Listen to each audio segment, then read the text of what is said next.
The screams echoed across the salt marshes of southern Iraq as another body collapsed into the brine-soaked mud. The year was 883 CE, and the largest slave rebellion in medieval history was finally drowning in its own blood. For 14 years, 500,000 enslaved Africans, known as the Zanj, had fought against their Islamic masters.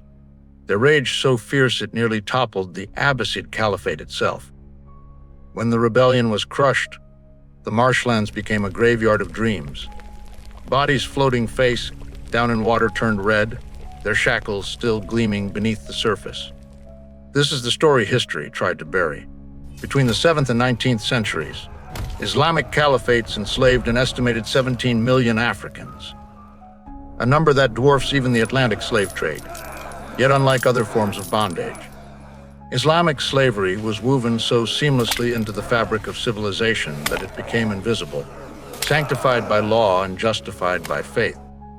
What emerged was a system of human exploitation so vast and systematic that it would reshape 3 continents and leave scars that persist to this day. The chains of capture. In 732 CE, in the Grand Mosque of Medina, hundreds of worshippers prostrate themselves in prayer. But threading through the holy city streets is a sight that would chill the blood. A caravan of 400 Greek slaves, their necks bound in iron collars, the spoils of the Umayyad conquest of Byzantine territories. This was not an aberration. This was jihad in its most brutal economic form. The word jihad has been sanitized in modern discourse, but in the expanding Islamic empires of the 7th and 8th centuries, it served as both holy war and slaving license. Non-Muslims, the infidels, were not just enemies to be conquered, they were commodities to be harvested. The Quran itself provided the legal framework. Captives taken in holy war could be enslaved, their bodies and labor the rightful property of their Muslim captors. From the scorching Saharan trade routes came an endless stream of African souls. Between 6 and 10 million over the centuries, their feet wearing paths of blood across the desert sands. Caravans of up to 5,000 slaves would traverse the wasteland, with mortality rates so high that for every slave who reached the markets of Baghdad or Cairo, 2 others had perished along the way. But Africa was just one hunting ground. The Central Asian steppes provided Turkic children, torn from their families by slave hunters. Eastern European forests became sources for Slavs. So many were enslaved that their very name became synonymous with bondage in Arabic. Sakaliba.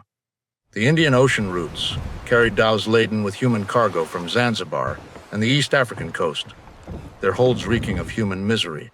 The slave markets of Basra and Baghdad were theaters of degradation that operated with business-like efficiency. Children, some as young as 7 or 8, would be stripped naked, bathed and their bodies oiled to hide defects. Buyers would examine them like livestock, checking teeth, testing limbs, probing for signs of disease or defiance. A loophole in Islamic law made this possible. While Muslims could not be enslaved, anyone else was fair game. Convert after capture. Too late. The chains remained. The Veil of Servitude.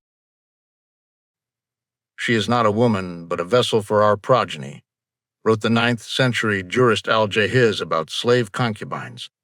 Her children shall be free, but she remains forever bound to the one who fills her womb.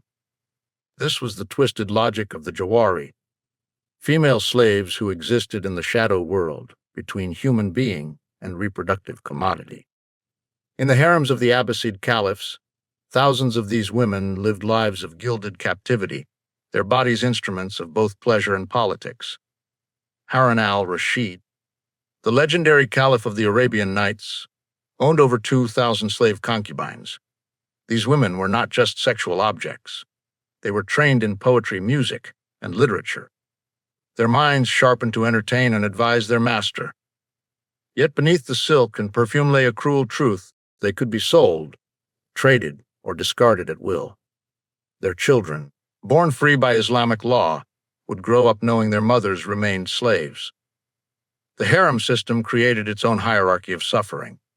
At the top were the favored concubines, who might wield considerable influence.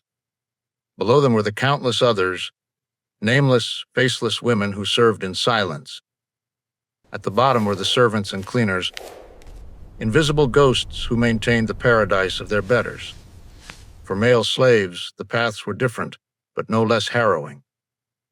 The fortunate became household servants, men who carried their masters' sandals, fanned them with palm fronds, and fetched their every whim.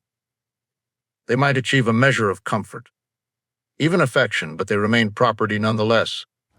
The unlucky ones became Mamluks, military slaves whose training began in childhood, torn from their families. Usually Turkic boys from the Caucasus, they were molded into the perfect warriors. Their loyalty was ensured through a perverse form of brotherhood, since they had no families, no tribes, no heritage, but what their masters gave them. They became fanatically devoted to the very system that had enslaved them. Many would eventually seize power for themselves, becoming the rulers of Egypt and Syria for nearly 3 centuries. But perhaps no group suffered more than the eunuchs. To serve in the sacred spaces of the harem, boys, some as young as 8, were subjected to the knife. The operation was brutal total castration, leaving them neither fully male nor female. 9 out of 10 died from the procedure or its aftermath. Those who survived were left with high, haunting voices and bodies that grew tall and soft, living reminders of their mutilation. Islamic law spoke beautifully of treating slaves with kindness, of eventual manumission as a path to paradise. The reality was that mercy remained entirely at the whim of the master, and absolute power over another human being rarely breeds compassion. The Abyss of Agony.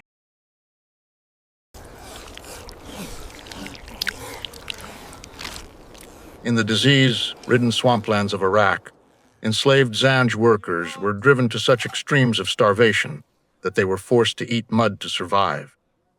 It was this Abyss of Agony that ignited the Great Zanj Rebellion of 869, a 14-year-long war that would claim over 500,000 lives and shake the Abbasid Caliphate to its core. Led by the charismatic Ali ibn Muhammad, the Zanj rebels burned plantations, liberated their fellow slaves, and established what has been called the First Black Republic.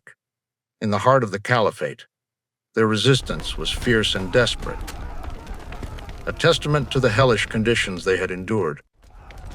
Though they were eventually crushed in a campaign of overwhelming and bloody suppression, their defiance exposed the brutal reality of the empire's labor force. The Zanj worked in the salt marshes, a landscape of pure misery. They toiled day and night, wading through thick, black mud to clear the nitrous topsoil for cultivation. They were tormented by mosquitoes and ravaged by disease, shackled in heavy chains and driven by the lash. Their mortality rate was horrifyingly high. This was not work, it was a slow-motion execution. Elsewhere, the conditions were just as deadly. In the salt mines of Iraq and Persia, slaves worked submerged in corrosive brine that ate away at their flesh, their life expectancy measured not in years, but in months. In the Persian Gulf, enslaved divers were forced to plunge up to 60 feet into the depths without any equipment, risking shark attacks, crippling pressure, and daily drownings to harvest pearls for the wealthy elite.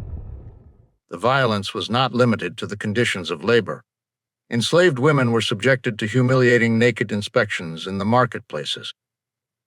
Punishments for any perceived transgression were swift and barbaric, ranging from flogging and branding to blinding with hot irons and the amputation of limbs.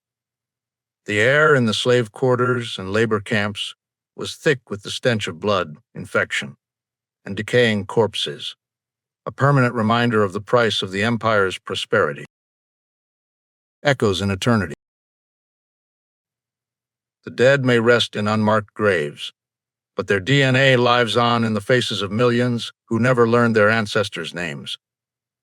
Modern genetic studies reveal the hidden legacy of Islamic slavery. Arab lineages mixed with African and Slavic genes across millions of people from Morocco to Iraq. The human trafficking networks established by medieval caliphates created demographic changes that persist today. invisible threads connecting the present to a past many prefer to forget. The economic impact was equally profound. The wealth generated by slave labor funded the Islamic Golden Age, the same period that produced advances in mathematics, medicine, and philosophy. The House of Wisdom in Baghdad was built on foundations of human suffering, its scholars freed to pursue knowledge, because slaves performed the manual labor that sustained civilization. African societies bore the heaviest cost.